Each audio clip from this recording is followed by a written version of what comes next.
Hey everybody, welcome back to the channel, StrangeNet here. So today I want to talk about Citadels. Now, I've wanted to talk about this for a while, and with CCP's prior Twitch announcement that they were looking at Citadels and things that they could do with it, I thought now would be a good time to actually do a video and list the outlines and reasons why I believe Citadels have and are a problem. Before Citadels, obviously we had POSs. Now, some of you were here, some of you won't have been. Now, POSs were generally okay. They had huge amounts of defensive capabilities, but they were a pain to set up and they were a pain to generally use. Citadels were great because they brought in the general overview that we enjoy in the general station, whereas POSs, you had the ability to leave your ship at a POS, but generally it would have to be floating in space within the shields, which basically meant anybody could just come and steal it. Or you could use a ship maintenance hangar, and again, same problem that anybody in your corporation or somebody with a password, etc., could just come in and take your ship. So industry slots, industry, invention, research slots used to be limited in stations. You could only do it in very specific stations, and basically you would have to queue some of your jobs for months before they would get researched in the past. Now, POSs gave us the opportunity to kind of bypass that somewhat because we had laboratories, and these came in a variety of flavour. We've got the design labs. I can't 100% remember which each and every one of these did, but you get the general gist. Research lab was for researching, and so on and so on. So one of them was used for invention, researching, copying, manufacturing, and they all gave little bonuses and the whatnot. But, and this is the big but, you could only have so many in a POS because each one would take would have a fitting amount, and therefore I think you could probably comfortably fit 3 to 4 of these in, as well as defences for your POS in HiSec. This meant that you could bypass the general station limitations by anchoring POSs and using POSs. But you would only have a maximum of about 30 to 40 slots, and that was over research, invention, copying. So you would have to put, basically you'd have your 30 slots, and then you would have to put up another POS and another POS until you had the amount of slots that you could comfortably use or would need. Now, again, we didn't have quite the user interface that we do within stations, so managing jobs was quite a pain. And this pain was generally a good thing because it stopped manufacturing or industry alts like I have, because it was just too much of a hassle. You had to have too many POSs. Each POS used a lot of fuel, so obviously you need a large POS. You'd have 3 or 4 of them, and that would be sucking up ISK that way as well, because obviously fueling them. And this is the big but. With Citadels now, you can have unlimited amount of jobs. So basically I can have as many characters as I want, and I can do as many jobs in a Citadel as I want without any of the limitations and without pretty much any of the cost. You only need one station in order to be able to do an unlimited amount, whereas, as I say before, you were limited to how many of the laboratories you could have in the POS. So a couple of weeks ago I was setting up a Citadel on the test server, just messing around and testing stuff out, and I didn't know, and I suspect a vast majority of you guys didn't know, that Keepstar and an Astra House that has the manufacturing rig, so you can obviously build stuff in that station specifically, uses the exact same amount of fuel, whether it's on an extra large building or whether it's on a small building. And I find that really odd. So basically the Jitter TTTs next door are using the exact same amount of fuel as any Rataru Astra House is elsewhere, and yet these things are absolutely ginormous.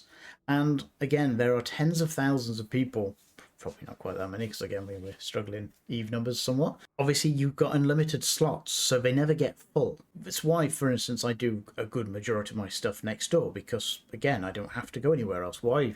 Yeah, it's slightly more expensive because of the index, and that does force people obviously elsewhere, and obviously savings can be made, but the ease of use, access, etc., and unlimited slot availability, why would I want to go anywhere else? And this has numerous issues that potentially 1 or 2 or 3 extra large stations in HiSec can pretty much cater for every single industrial manufacturer. Obviously higher indexes cancel that out, but you know, we can use it with an unlimited amount of slots, and that just seems really weird and wrong. And again, years past, you couldn't do what I do now, or you could, but it was so much more of a pain. You'd have learning skills that you'd have to learn first before you started your character. You used to have production skills, which actually lowered your input costs. And now, obviously, we're finding that we've got huge amounts of overproduction.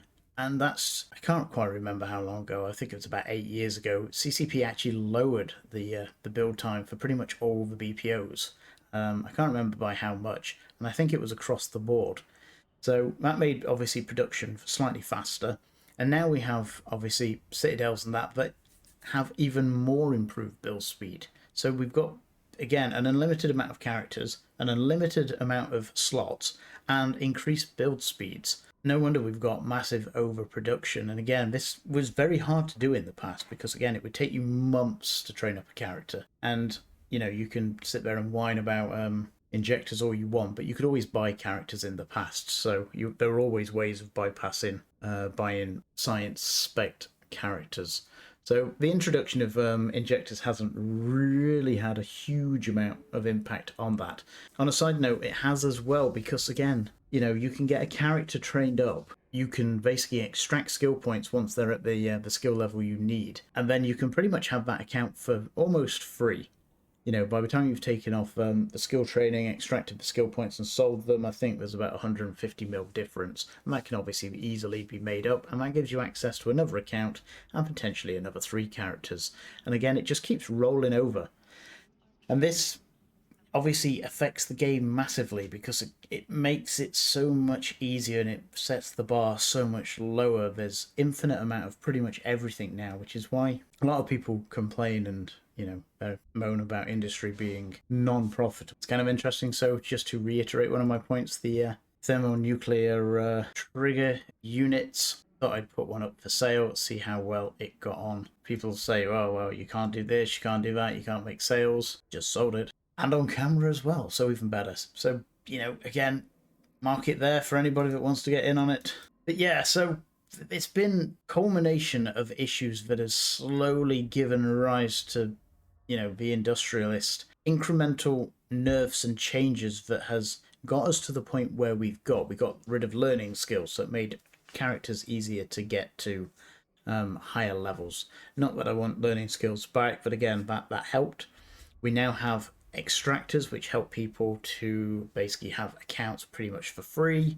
We have unlimited slots. We have BPOs, which got faster. We've got Citadels that make building faster and cheaper. So how would you address this? You could obviously get rid of some of the unlimited amount of build slots that stations have nowadays. The old queuing system was horrific, but it would make you move stuff around a lot more. Because obviously you were forced to, unless you wanted to wait 2-3 months for a high sec station slot to become available. Some of them were, you know, taken up for like 6 to 8 months. People would put shuttles in them just to lock them up, and then you would have to pay the person who had the shuttle BPO that was being researched slowly. You'd have to pay them to take it out of the slot, and then obviously they would give you that slot, and so on and so on. So not great game design, but you know, it was what it was. But it did save us being at the point where we are now, where you had unlimited in one station. Now, maybe if each Citadel had a specific limit than which it could have, that would obviously spawn more Citadels. More Citadels means more ones to shoot, more fuel costs, more expense, less people potentially doing it because of the pain of setting it up and the risk of losing it. Because, for instance, I've got a lot of my stuff in the TTTs because they're very, very, very safe. You know, what the chances of me losing it, there's huge alliances backing them. You know, the stuff's as safe as it's going to be. Why on earth would I set up my own? You know, my own station has the risk of being war decked, taken down. I've got to defend it. It's only me pretty much doing it. You know, it's just an absolute pain. I've got to remember to fuel it. All that rubbish. So, you know, someone else doing all that hard work takes all the pain out of it for me.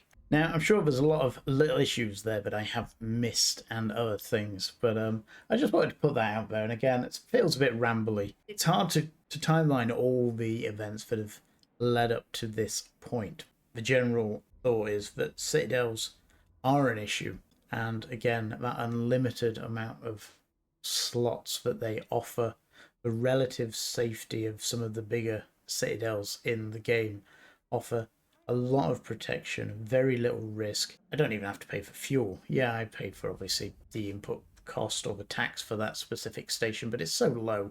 And again, one large citadel does, I imagine, a good majority of all the manufacturing, invention, and research in the forge in the citadel. So yeah, it's definitely an issue that Sensei could do with looking at. And again, I don't know what CCP has in mind, but I thought I'd put this out there just to get that off my chest, really, and to see what you guys think. You know, some of you will remember the old POS system. You know, by all means, have a good old rant about how awful it was to the newer guys that have no idea of the pain that we went through with them. But yeah, you know, is unlimited slots a good thing? Should there be a limit? Should you, you know, be encouraged as an industrialist to set up your own stations? Or, you know, in your opinions, is that awful? Yada, yada, yada. Let me know in the comments. Be great. If you haven't subscribed, please do. It's very much appreciated. I always watch my numbers. I love numbers, as we all know. And with that, thanks for your time. Thanks for listening. I hope that was interesting, and I'll talk to you again soon.